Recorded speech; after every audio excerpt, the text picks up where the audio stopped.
तो क्या बंगाल में खेला हो चुका है? क्योंकि जिस तरीके से इस बार बम्पर वोटिंग हुई है वो उसी बात की तरफ इशारा कर रहा है। क्या 91.4% वोट जो बंगाल ने इससे पहले देखा भी नहीं था, क्या वो बस इसलिए हुआ कि मोदी को बाहर ही रखना है, मोदी को बंगाल में घुसने नहीं देना है, या फिर दीदी को बाहर करने के लिए बंगाल वासी जो है वो एकमत हो गए? इस तरीके की सिचुएशन बनी कि भाई साहब इस तरीके से उन लोगों को साथ आना पड़ा, या फिर मोदी और ममता के बीच कोई तीसरा बाजी मार गया है? देखिए, आज के डेट में इस मुद्दे के ऊपर बातचीत करना काफी जरूरी है, क्योंकि बंगाल चुनाव में जो कुछ भी हुआ वो असाधारण था। किसी ने कल्पना भी नहीं किया था कि इस प्रकार की वोटिंग होगी, और वोटिंग होगी तो क्या इसका असर होगा, इन तमाम मुद्दों के ऊपर विस्तार पूर्वक जो है वो हम चर्चा करेंगे, बातचीत करेंगे। लेकिन उससे पहले मेरा परिचय जान लीजिए। मेरा नाम है रजत और आप जनता जंक्शन देख रहे हैं। ये वीडियो प्रायोजित है अटलांटिस अस्पताल के द्वारा। यह अस्पताल पटना का सबसे बेहतरीन अस्पताल है उन मिडिल क्लास लोगों के लिए जिनके पास पैसे कम हैं। यहाँ पे कैंसर से लेकर सब असाध्य रोगों का इलाज होता है। यहाँ हर प्रकार की सर्जरी उपलब्ध है। Appendix operation, fistula operation, laparoscopic surgery, पीत की थैली की सर्जरी, किडनी स्टोन एवं यूरोलॉजी सर्जरी, प्रोस्टेट सर्जरी, बवासीर, फिशर, पिस्टुला का इलाज, gastro surgery, cancer surgery, neuro surgery, पूरे हाइजीन का ख्याल रखते हुए ये हॉस्पिटल ये सारी सुविधाएं दे रही है। पटना में मिडिल क्लास लोगों के लिए इससे बेहतर अस्पताल हो ही नहीं सकता। शानदार सर्जन, बेहतरीन डॉक्टर और एकदम अच्छी व्यवस्था के साथ अगर आप चाहते हैं कि आपके और आपके परिवारजनों का इलाज हो, तो आप इस अस्पताल में जरूर आएं। बता दूं कि इस बार बंगाल ने रिकॉर्ड तोड़ वोट किया है। रिकॉर्ड तोड़ जो है वो बंगाल में वोटिंग हुई है, और ये वोटिंग बता रही है कि भाई साहब कुछ तो हुआ है, क्योंकि जिस हिसाब से इस बार वोटिंग हुई है, मतलब ये काबिले तारीफ है। इससे पहले जो बम्पर वोटिंग हुई थी वो साल 2011 में हुई थी। 84% बंगाल की जनता ने वोट किया था, बस कम्युनिस्ट पार्टी को हटाने के लिए और सत्ता को जो है वो परिवर्तित करने के लिए। उस टाइम जो है वो 84% जो है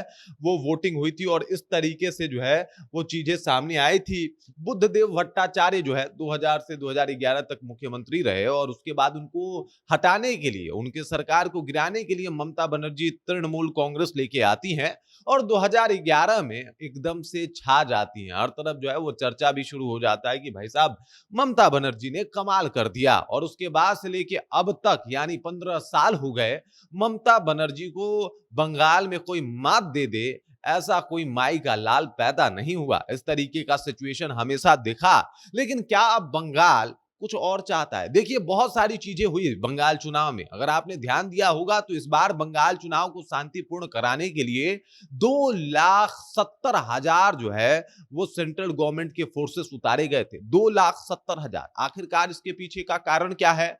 तो कारण ये है कि हमेशा से एक पक्ष का ये कहना था कि भाई साहब जब भी हमारे लिए वोटिंग करने के लिए कोई निकलता है तो उसे टीएमसी के कार्यकर्ता रोक देते हैं।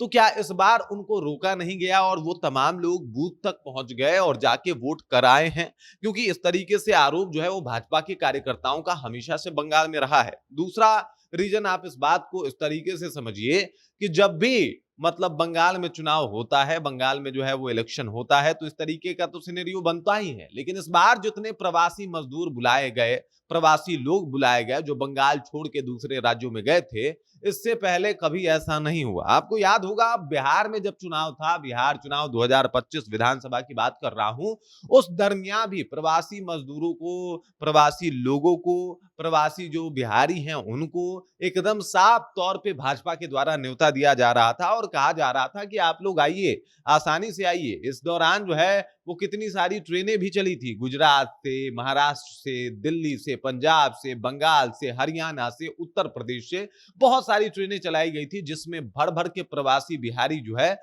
वो वापस बिहार आए थे। और उसके बाद नतीजा सबके सामने है, रिकॉर्ड तोड़ वोटिंग होती है और एक बार फिर से एनडीए सत्ता में आ जाती है। अब देख लीजिए जिस तरीके से माहौल बना, जिस तरीके का सिचुएशन दिखा, वैसा ही कुछ अब बंगाल में भी दिखा। बंगाल में भी कुछ इसी तरीके से अलग अलग राज्यों से ट्रेनें चलाई जाती है, जिसमें वो बंगाली जो बंगाल से बाहर रह के काम कर रहे थे उनको बुलाया जाता है मोदी जी और अमित शाह के खास मतलब रिक्वेस्ट पे, और वो तमाम लोग आते हैं। तो क्या ये मान लिया जाए कि वो प्रवासी लोगों का वोट भाजपा को गया है और इसका सीधा नुकसान दीदी को होने वाला है? क्या दीदी के हाथ से बंगाल खिसकने वाला है? क्योंकि जिस तरीके से चीजें हो रही हैं, वो तो इसी बात की तरफ इशारा कर रही हैं कि भाई साहब दीदी जो है वो ओवर कॉन्फिडेंस में तो थी, लेकिन ये कॉन्फिडेंस उनके ऊपर भारी पड़ेगा। देखिए आज से जो है वो एग्जिट पोल के नतीजे भी आने शुरू हो जाएंगे।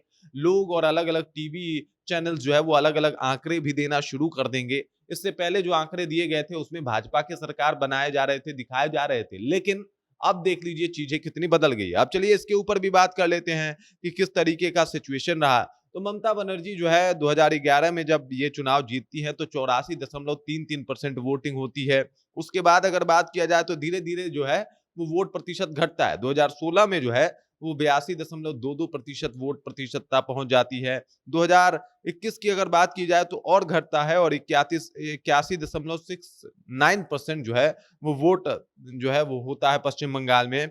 अब कुल मिलाकर जो है 2011 में रिकॉर्ड स्तर पे सबसे ज्यादा वोटिंग हुई थी, लेकिन वो रिकॉर्ड भी टूट चुका है क्योंकि 2026 में जो वोटिंग हुई है वो 91.4% की वोटिंग हुई है। और ये बातें बता रही है कि भाई साहब इस वोटिंग के जरिए मोदी जी ने एक संदेश तो दे दिया है और दीदी को भी ये चिंता सता रही होगी कि क्या ये वोटिंग ममता बनर्जी के सरकार को बंगाल से बाहर जो है वो फेंकने की कोशिश है, या फिर ये वोटिंग इतनी तेज है कि मोदी जी के सारे मंसूबे जो है वो एकदम से नाकामयाब हो जाएंगे। क्योंकि देख लीजिए ये वोटिंग की दास्ता, ये इतने सारे वोट प्रतिशतता की दास्ता, ये सिर्फ एक कागज का टुकड़ा नहीं है, बल्कि बंगाल की वो सड़कें हैं जो कभी सुनी हुआ करती थी, जिसपे दंगे हुआ करते थे, मालदा और तमाम ऐसे जगह थे जहां पे कई ऐसे कांड हुए थे। क्या उसको लेके जनता आक्रोशित है, या फिर दीदी के जो भी वादे हैं जो उन्होंने निभाए हैं, जो काम किए हैं, उनको लेके जनता खुश है?